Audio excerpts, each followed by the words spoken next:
ఇక ప్రస్తుతం కాంగ్రెస్ నేత సామా రామ్మోహన్ రెడ్డి మాట్లాడుతున్నారు. లైవ్ చూద్దాం.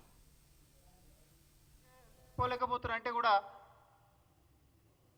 మరి కొంగు నడుముకి బిగించింది అని అంటే ఒక ఉద్యమం లెక్క, తిరుగుబాటు లెక్క మనందరం చూస్తాం. అది బీఆర్ఎస్ వాళ్ళకి నచ్చదు. ఆ విగ్రహం వాళ్ళ మీద కొట్లాడుతున్నట్టే అనిపిస్తుంది వాళ్ళకి. విగ్రహాన్ని చూసినప్పుడల్లా బీఆర్ఎస్ పార్టీ నేతలకి, కల్వకుంట్ల కుటుంబానికి, ఆ కుటుంబానికి వ్యతిరేకంగానే తెలంగాణ జాతి కొట్లాడుతుందని చెప్పి వాళ్ళు ఫీల్ అవుతారు. కాబట్టి ఈరోజు కడుపుల కత్తులు పెట్టుకొని మాట్లాడుతూ ఉన్నారు. మీరు చేసినటువంటి పాపాలు ఉత్తగేం పోవు.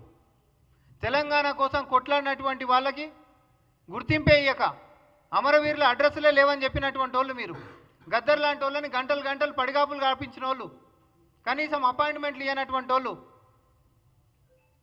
సబ్బండ వర్గాన్ని లాకప్ డెత్తులలో చంపించిన వాళ్ళు, కనీసం ప్రశ్నిస్తాము లేకపోతే ప్రశ్నించేటటువంటి హక్కుని తీసేసినటువంటి వాళ్ళు, మీకు ఈరోజు తెలంగాణ గురించి మాట్లాడేటటువంటి హక్కు ఉందా?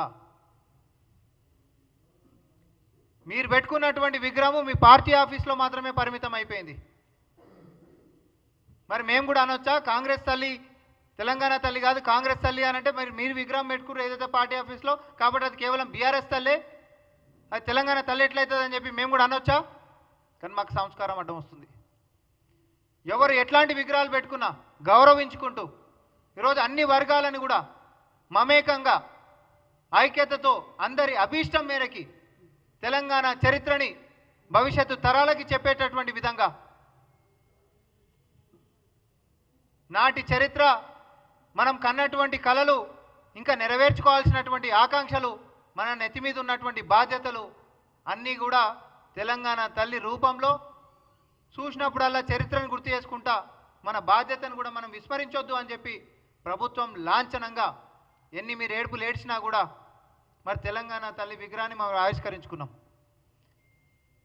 దీన్ని తెలంగాణ సమాజం మొత్తం స్వాగతిస్తుంది. కేవలం కల్వకుంట్ల కుటుంబము వాళ్ళ గడిలలో పనిచేసేటటువంటి కొంతమంది మాత్రమే వ్యతిరేకిస్తున్నారు. మాకేం ఇబ్బంది లేదు. మేము సంక్షేమం చేసినా, మేము ప్రగతి చేసినా, ఆఖరికి సెంటిమెంట్ విషయాలు ఏదైనా చేసినా కూడా ఏ ఒక్క దాంట్లోనైనా కలిసి మేము వస్తాం అనేటటువంటి పాపాన మీరు పోతలేరు. ఆఖరికి నిన్నటి అసెంబ్లీ సెషన్స్కి సంబంధించి అక్కడ జరిగింది ఏందండి? అసెంబ్లీ సెషన్స్ ఎప్పటి నుంచి పెట్టుకుందాము, ఎంత సమయం పెట్టుకుందాము, ఎన్ని రోజులు పెట్టుకుందాం అనేటటువంటి దాని మీద చర్చ జరుగుతుంది. ఆ చర్చలో దయచేసి మీరు పాల్గొనాలి అని చెప్పి ప్రతిపక్ష నాయకుడు అయినటువంటి కేసీఆర్ గారి ఇంటికి పోయి మరి మంత్రి, ఇంకొక మంత్రి స్థాయిలో ఉంటున్నటువంటి వ్యక్తి పోయి పర్సనల్గా ఆహ్వానించారు. ఈ సంస్కృతి గతంలో ఎప్పుడూ లేదు. కానీ ప్రజాప్రభుత్వం వచ్చిన తర్వాత మేము మొండి వైఖరితోనో ఒంటెద్దు పోకడతోనో ఇది పోయేటటువంటిది కాదు. తెలంగాణ ఆకాంక్షలు నెరవేర్చుకోవాలి, తెలంగాణలో ఉంటున్నటువంటి సమస్యలకి పరిష్కారం వెతుక్కోవాలి, సభ సాఫీగా జరగాలి, పారదర్శకంగా మా పరిపాలనని ప్రజల్లోకి చెప్పడానికి మాకు ధైర్యంగా ఉంది. ఎస్, మావేమన్నా లోపాలు ఉంటే కూడా అదే సభలకు మీరు వచ్చి మమ్మల్ని ప్రశ్నించండి, కానీ రండి సభకి అంటే గవేవో టీ షర్ట్లు వేసుకొని వచ్చారు, హైడ్రామా క్రియేట్ చేసారు, డౌన్ డౌన్ అని అన్నారు. లేదు స్పీకర్ గారు మమ్మల్ని ఏమో అంటారు కాబట్టి మేము బాయ్కాట్ చేస్తున్నామంటారు. మీరేందో, మీ వేషాలేందో, మీ డ్రామాలేందో, పొద్దునోటి సాయంత్రం ఒకటి మీరు మార్చేటటువంటి మాటలేందో తెలంగాణ సర్వసభ్య సమాజం అన్నీ గమనిస్తూ ఉంది. గతంలో ఇదే కేసీఆర్ చెప్పిండు, ఒక రాష్ట్రంలో పాలకుల పక్షం ఉంటున్నటువంటి మంత్రులు పోయి ప్రతిపక్ష నాయకులు ఇంటికాడ కూడా భోజనం చేసి వచ్చేది. అట్లాంటి సంస్కృతి ఉండాలని చెప్పి ఆకాంక్షించినటువంటి నువ్వే మరి నీ ఇంటికాడికి వచ్చి కూడా, నువ్వు ఎప్పుడు చేయలేదనుకో అది వేరే సంగతి, నీ ఇంటికాడికి వచ్చి కూడా ఆహ్వానిస్తే కూడా మరి మీరు వచ్చేటటువంటి పరిస్థితి దేనికోసం లేదో చెప్పాలి. మేము బాజప్తా ప్రజాపాలన చేస్తున్నాం, పారదర్శకంగా ఉంటున్నాం, ప్రజల గురించే కొట్లాడుతున్నాం. కాబట్టి మేము చేసే ప్రతిది కూడా ప్రజలకు చెప్పుడే కాదు, ప్రతిపక్ష నాయకుడిని ఇంటికాడ దాకా కూడా వచ్చి మరి మేము పిలిచేటటువంటి దమ్ము ధైర్యం కాంగ్రెస్ పార్టీకి, ప్రభుత్వానికి ఉంది. మేము అన్ని తప్పులు చేస్తున్నామని చెప్పి పొద్దున్న నుంచి సాయంత్రం దాకా ఊదరగొట్టేటటువంటి నీ చుట్టుముట్టు ఒక రెండు ఛానల్ పెట్టుకొని మాట్లాడేటటువంటి వాళ్ళు మరి వచ్చి నిజాలు మాట్లాడడానికి దమ్ము ధైర్యం ఎందుకు లేదని అంటా ఉన్నా, డ్రామాలు ఎందుకు చేస్తారని చెప్పి అంటా ఉన్నా. కేటీఆర్ చేస్తున్నటువంటి ప్రతి వ్యాఖ్యకి కుంగిపోయేది కేసీఆర్ అని నేను చెప్తున్నా. ఎందుకంటే ఆయన ఏం మాట్లాడుతాడో ఆయనకే తెలియదు. ఆయన మాట్లాడుతున్నవన్నీ ఆ లయన్ ఆపాదించి మాట్లాడినట్టే ఉంటాయి. ఎవడన్నా మారుస్తాడా? తల్లిని మారుస్తారా? లేకపోతే ఇట్లా చేస్తారా, అట్లా చేస్తారా? నిన్న ఒకటి మాట్లాడుతావు, ఈరోజు ఒకటి మాట్లాడుతావు, రేపు ఒకటి మాట్లాడుతావు. నీది ఏమవుతుందో, నీ దిమాగ్లో ఏం తిరుగుతుందో. మొన్ననే వెల్నెస్ సెంటర్కి పోయి వచ్చినావు, కానీ ఆడికి పోయి పిచ్చెచ్చుకొని వచ్చినట్టుగా అనిపిస్తుంది మాకైతే. ఫ్రస్ట్రేషన్ ఎందుకు? మీ ఆరోగ్యం కూడా మంచి కాపాడుకోవాలి. మా ప్రజా పరిపాలనలో ప్రతిపక్ష నాయకుల ఆరోగ్యం కూడా బాగుండాలనే కోరుకుంటాం మేము. మీరు బాగుండాలి, ఆరోగ్యం కాపాడుకోవాలి, చట్టసభలకు రావాలి, మీరు ప్రజల తరపున ఏమైనా ఉంటే కొట్లాడాలి. అంతే తప్ప డ్రామాలు చేసుకుంటా నీ ఆరోగ్యాన్ని కూడా నువ్వు ఎందుకు ఖరాబ్ చేసుకుంటావు కేటీఆర్? దయచేసి పిచ్చి పిచ్చి వ్యాఖ్యలు చేయొద్దు. ముఖ్యమంత్రి గారిని ఉద్దేశించి కూడా నోటికి వచ్చినట్టు మాట్లాడుకోరని పదే పదే మేము చెప్తా ఉన్నాం. మేము అడిగినప్పుడల్లా మాకేమో మా అధిష్టానంకేమో సహనం పాటించండి, సహనం పాటించండి, సహనం పాటించండి అని అంటారు. నిజంగానే ఎందుకు సహనం పాటించమన్నారో మాకు ఇప్పుడు అర్థమవుతుంది. ఎందుకంటే ప్రజలే చూసుకుంటారు కాబట్టి. అవతలవాడు పిచ్చివాటి అరుస్తూ ఉన్నాడు, మీరు పెద్దగా పట్టించుకోవాల్సినటువంటి అవసరం లేదని. నిజంగానే మాదేమైనా తప్పు ఉంటే సాహిత్యకంగా ఒక కన్స్ట్రక్టివ్ క్రిటిసిజం చేస్తే మేము దానికి జవాబులు చెప్తాం. మరి మీరు చేసిందే లేదా? మీరు ఒక్కటి మాత్రం చాలా స్పష్టంగా చెప్తా ఉన్నాం.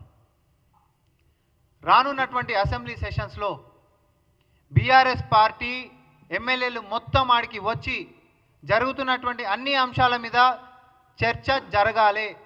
దానికి మేము ఆహ్వానం కూడా చేసినాం.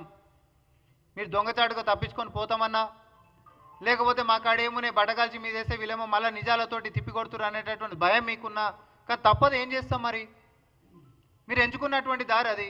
దుర్మార్గము, అబద్ధాలు, దుష్ప్రచారాలు. మేము ఎంచుకున్నటువంటి మార్గం ఇది, ధర్మము, ప్రజాపాలన, పారదర్శకత. మీరు రాంగ్ సైడ్ ఉన్నారు. ఇప్పటికైనా సరిదిద్దుకోరు మీ తప్పులు ఏమైనా ఉంటే.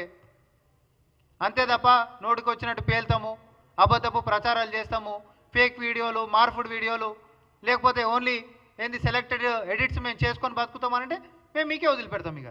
ఎందుకంటే ప్రజలే న్యాయ నిర్ణేతలు కాబట్టి. మీరు చెప్తున్నటువంటి ప్రతి అబద్ధం నిజాలతోటి మిమ్మల్ని తిప్పి కొడతాము. పారదర్శకంగా అసెంబ్లీ సాక్షిగానే మీ సంగతి ఏందో కూడా మేము చూస్తాము. ధన్యవాదాలు.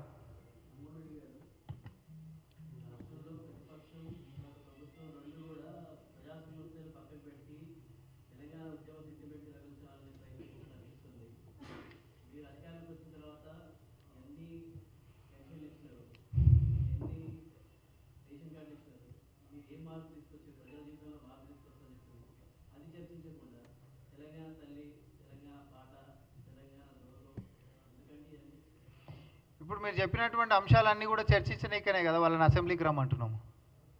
అసెంబ్లీ సెషన్స్లలో జరిగేటటువంటి చర్చనే దాని మీద. నిజంగానే మేము చేసినామా చేయలేదా, మీరు అడిగినటువంటి ప్రశ్నలు బాజప్తా ప్రతిపక్ష నాయకులు వచ్చి ఆడ అడుగుమని చెప్తున్నాం. ఉత్తర తెలంగాణ సింగరేణి కార్మికుల నుంచి మొదలు పెట్టుకుంటే హైదరాబాద్ ప్రకృతి సాక్షిగా అది మూసి ప్రక్షాళన అయినా, లేకపోతే హైడ్రా అయినా, లేకపోతే అంతరించిపోయిన అన్నటువంటి పక్షులు తిరిగి వస్తున్నటువంటి సందర్భాల గురించి లెక్క పెట్టుకుంటే దక్షిణ Telangana Kodangal lift irrigation project దాకా కాంగ్రెస్ ప్రజా పరిపాలన మేము చేస్తున్నామా లేదా మాకు చెప్పే దమ్ము ధైర్యం ఉంది. మీరు ఏదన్నా అడుగుండని మేము అంటున్నాం. చట్టసభలకు రండి, వచ్చి అడుగుండ్రి. మీరు ఇది చేస్తామన్నారు, ఇది ఎందుకు చేయలేదని చెప్పి అడగండి. ఈరోజు ఇప్పుడు వాళ్ళ లెక్క పాలాభిషేకాలు అంటే ఎరువులు మొత్తం ఫ్రీ అని చెప్పి పాలాభిషేకాలు చేయించుకొని తర్వాత తెడ్డు చూపించినటువంటి ప్రభుత్వం కాదు మాది. మేము సంక్షేమం అని ఏదైనా చెప్పినాం అనుకో, చేసిన తర్వాత మాకు పాలాభిషేకాలు చేస్తూ ఉన్నారు. కొలువులు మేము ఇచ్చిన తర్వాత మాకు పాలాభిషేకాలు చేస్తూ ఉన్నారు. ఈరోజు హోంగార్డులకు పెంచినటువంటి వేతనాలు ఈరోజు పాలాభిషేకాలు చేసి చూపిస్తూ ఉన్నారు. మేము రైజింగ్ తెలంగాణ అంటున్నాం. మీదేముండే అప్పులల్లా మొత్తం మాకు పెట్టిపోయినటువంటి కుప్పలల్లా ఆర్థికంగా కుదేలైనటువంటి ఈ యొక్క రాష్ట్రాన్ని ఒక పక్క క్రమశిక్షణగా రూపాయి పోగు చేసుకుంటా, దుర్వినియోగం కాకుండా చూసుకుంటా, కాళేశ్వరం అని 1,50,000 కోట్లు తీసుకొని